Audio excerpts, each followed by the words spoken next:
As I've mentioned before, I love the Guardians from Breath of the Wild. They're the Zelda equivalent of a tank, 20-foot tall mobile killing machines built by the Sheikah to be the ultimate weapon against evil.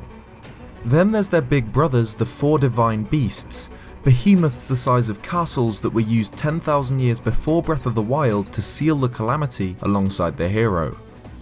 These are the greatest weapons ever created by mortals, powered by a mysterious ancient technology.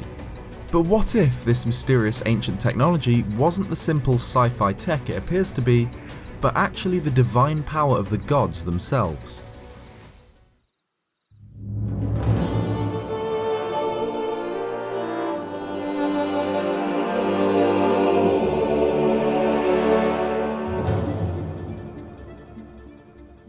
"10,100 years before the events of Breath of the Wild, the land of Hyrule was faced with great peril.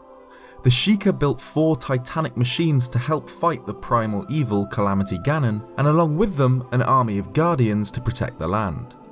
These creations were the absolute pinnacle of mortal innovation. They, alongside the hero and the princess, sealed the evil away, and then during 10,000 years of peace were forgotten. Then, 100 years before Breath of the Wild, well, we know the story. Divine beasts and guardians excavated from the earth and then used to combat the return of the Calamity, but he pulls the old switcheroo and turns the machines on the land they were supposed to protect. So this army of machinery, 4 leaders and countless soldiers, was designed with a sole purpose: to carry out the Sheikah's task to combat the evil Calamity Ganon and to defend the land of Hyrule. The Sheikah have always been tasked with the defense of Hyrule, or more specifically the royal family. This dates back to the era of the goddess, where the Sheikah were the designated protectors of the goddess Hylia herself, and subsequently her reincarnation, Princess Zelda, and her royal family. While the Hylians are often described as the race in Zelda closest to the gods, truly only the Sheikah are deserving of this role. They're the guardians of the goddess, and the divine beasts and guardians were simply extensions of this ancient task set for the race. This is what we knew about the Sheikah prior to Breath of the Wild. They're the shadow folk, defenders of royalty. However, the backstory of the 2017 game fleshes this out a little bit, and we learn that, at least by the time of the far future of Breath of the Wild, the Sheikah are considered an ancient, super technologically advanced civilization who appeared to protect the land of Hyrule again and again. The monks found in the shrines speak in the name of goddess Hylia, as well as claiming to be blessed by her. Additionally, they're able to present you with spirit orbs, which are likely small parts of her power. The heart of the Sheikah technology appears to be this mysterious blue energy that powers the guardians, the shrines, the Sheikah slate, their weaponry, and pretty much anything else. We've seen this strange blue energy in the form of a liquid, as well as in the form of some kind of plasma with the guardian's laser and the ancient weaponry. Either way, this strange blue stuff is the secret behind the Sheikah's technological wonders.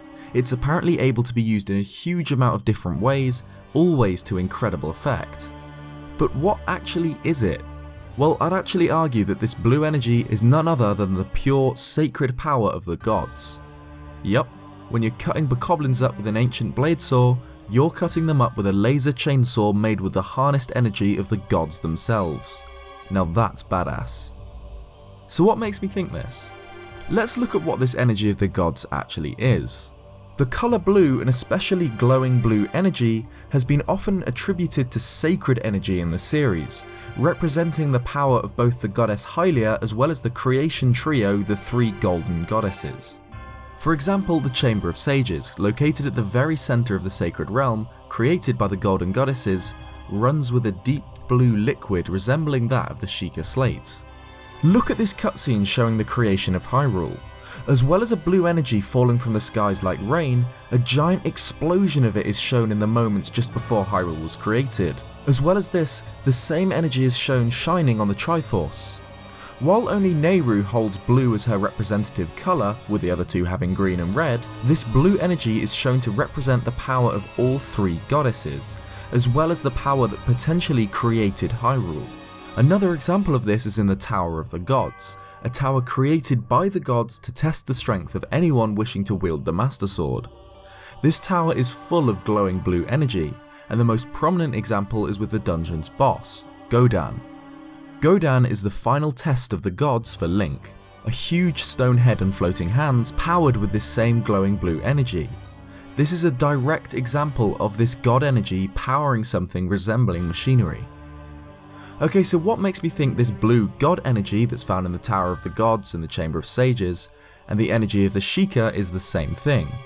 Well, a huge pointer is that in the series we've never seen the Master Sword break. It's withstood the dark energy of Ganon, lightning strikes, and hundreds of years left in the wilderness exposed to the elements, yet it's never showed any sign of damage. Until the battle 100 years before Breath of the Wild, where Link fell in battle against corrupted Guardians.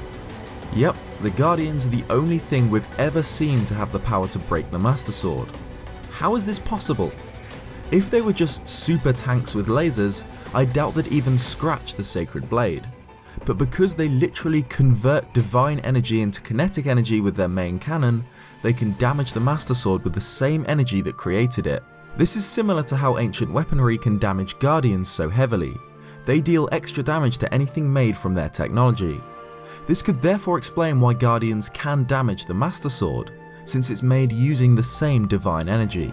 We can also see evidence of the divine beasts and ancient tech having divine properties when we look at the beast's final attack, when they target and shoot at the Calamity Ganon in the final battle. Giant blue lasers that each deal an eighth of his health. It's likely that the reason these lasers do so much damage to the Calamity, which is obviously an evil being, is because they're beams of pure divine energy.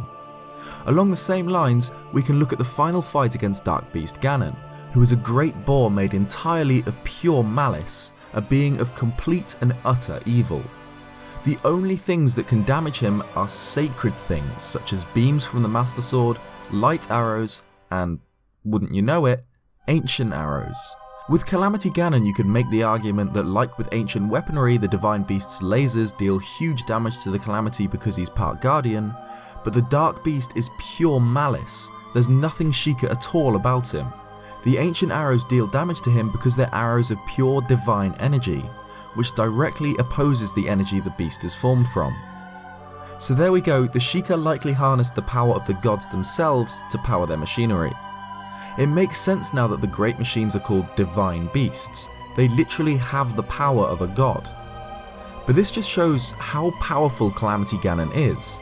This army of giant weapons powered with sacred force was still corrupted by his immense power and influence. The people of Hyrule had the power of their own gods turned on them in their darkest hour.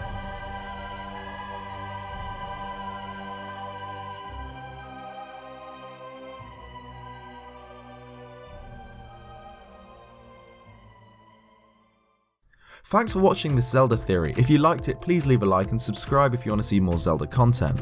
I'm hoping to put out an E3 thoughts and predictions video tomorrow, as well as hopefully streaming the Nintendo E3, but I'll let you know that tomorrow. Cheers guys, and I'll see you next time.